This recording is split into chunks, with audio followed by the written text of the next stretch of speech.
Okay, every government on the planet, and especially a place like Hong Kong, faces this massive question, right? How do you build an economy that's not just doing well today, but is set up for success for decades? We're not talking about quick fixes here. We're talking about building real, long-term strength. And the secret sauce for that? Well, that's exactly what we're diving into in this revision explainer, supply-side policies. So here's the big question we need to tackle. Fiscal policies like fiddling with taxes or government spending, they can give the economy a bit of a sugar rush, a short-term boost. But how do you get real, lasting growth? How do you actually make the whole economic engine bigger and better for the long haul? That is the puzzle we are going to crack today. All right, to make sure you absolutely nail this for your iGCSE revision, we're going to break it down. First up, we'll get clear on what these supply-side policies even are. Then we'll look at the government's toolkit, all the different things they can do. After that, we'll zoom out and see the big picture impact. And finally, the bit that gets you the top marks. We'll weigh up the good against the bad, the benefits versus the costs. Okay, let's jump right in. Section 1. What are supply-side policies? We're starting from the ground up. Right, here's the definition you'll want to have locked in for your exam. The magic words here are increase aggregate supply. See, while demand-side policies are all about getting people to spend more, supply-side policies are totally different. They're about making the whole economy better at producing stuff in the first place. Think of it like this. It's not about putting more petrol in the car, it's about building a brand new, super efficient engine. And this slide just shows it perfectly. Look at the left, that's the micro level. Supply-side policies are trying to make a single factory way more productive, maybe with new tech or better trained staff. But here's the cool part. When you do that for lots and lots of businesses, the whole economy gets a massive upgrade. And that's what you're seeing on the right. That's the production possibility curve, the PPC, shifting outwards. All that means is the country can now literally produce more of everything. It's a huge deal. So, if you're the one in charge, how do you actually make this happen? What buttons can you press? Let's dive into Section 2 and check out the government's policy toolkit. We're going to look at 4 key tools here. You can basically group them into a few big ideas. Making things more competitive, investing in people, and, well, stuff. And using taxes to nudge businesses and people in the right direction. First on the list, privatization. This is basically when the government sells off companies it owns to the private sector. Now, why would they do that? Well, the idea is that private companies, driven by the need to make a profit, will find clever ways to be more efficient, cut waste, and give customers better service. More competition, more choice, sounds good, right? But there's a catch. If you're not careful, you could just swap a state monopoly for a private one, and they might just jack up prices and exploit everyone. So, regulation is key. Okay, next up is infrastructure. This is huge. We're talking about the physical skeleton of the economy, the roads, the ports, the internet connections. Think about Hong Kong's incredible port, or the massive rollout of high-speed internet across China. When you improve this stuff, you make it cheaper and faster for businesses to do, well, business. It gets goods to market quicker, helps workers get to their jobs. It's a direct boost to the whole economy's potential. Then you've got tax incentives. This is a classic tool and it has 2 sides. First, you can cut taxes for businesses. The idea here is that if companies keep more of their profits, they'll be more likely to reinvest that cash into new equipment, research, and expansion. Then, on the other side, you can cut income taxes for people.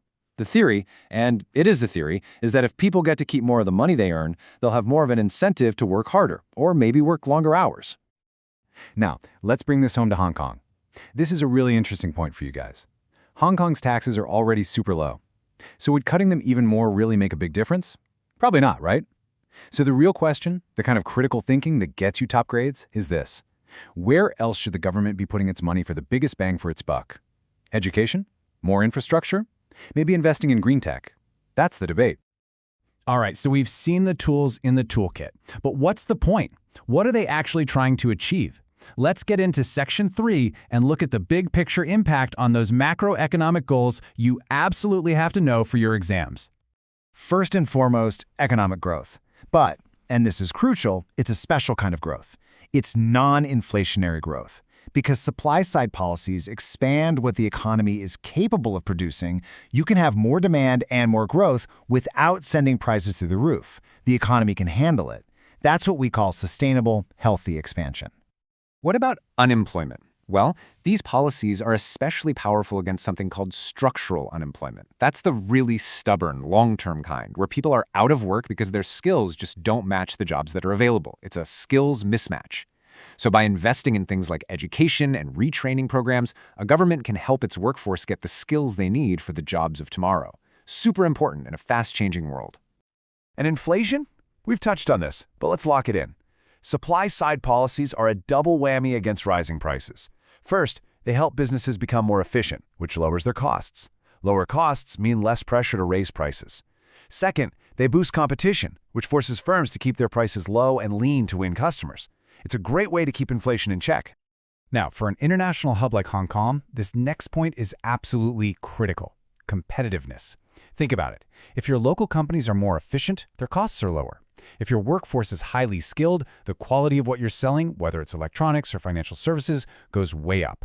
Lower costs and better quality mean your exports are way more attractive to the rest of the world. That's a huge win for your balance of payments. Okay, so far this all sounds amazing, doesn't it? But hold on, it's never that simple. This is where we get into the really critical thinking for your exam. We need to talk about the trade-offs, the downsides, the policymaker's dilemma. And this really lays it all out. On one side, you have the promise, the dream scenario: long-term growth, more jobs, stable prices. But on the other side of the coin, you've got the peril, the very real risks that these policies can increase inequality, damage the environment, and they take a long time to actually work. Let's dig into that first conflict, the inequality gap. Some of these policies can be pretty controversial. For example, if you slash taxes for the highest earners, but at the same time cut welfare benefits for the poorest people, well, you can see how that could stretch the gap between the rich and poor even wider. It's a major social side effect to consider. Then there's the environment. You often hear politicians talk about cutting red tape to help businesses. But what if that red tape is actually a rule that stops factories from polluting rivers? That's the danger. Deregulation can lead to some nasty negative externalities like pollution. But there is a smart solution here: green supply-side policies. Things like Hong Kong's Green Tech Fund, which actually encourages growth that's good for the planet. Okay, screenshot this slide committed to memory. This is your ultimate revision checklist for evaluation. First, time lags. And we mean long time lags. It can take 15-20 years from money spent on education today to result in a more productive worker. Second, the cost. Building a new railway or overhauling the education system costs a fortune, and that money has an opportunity cost. It can't be spent on hospitals or pensions. And finally, you'll always face resistance. People in unions don't always like change, especially if it affects their jobs or pay. So, let's wrap this up with a challenge, a proper exam-style question to get you thinking. Imagine you're in charge. You're the policymaker for Hong Kong.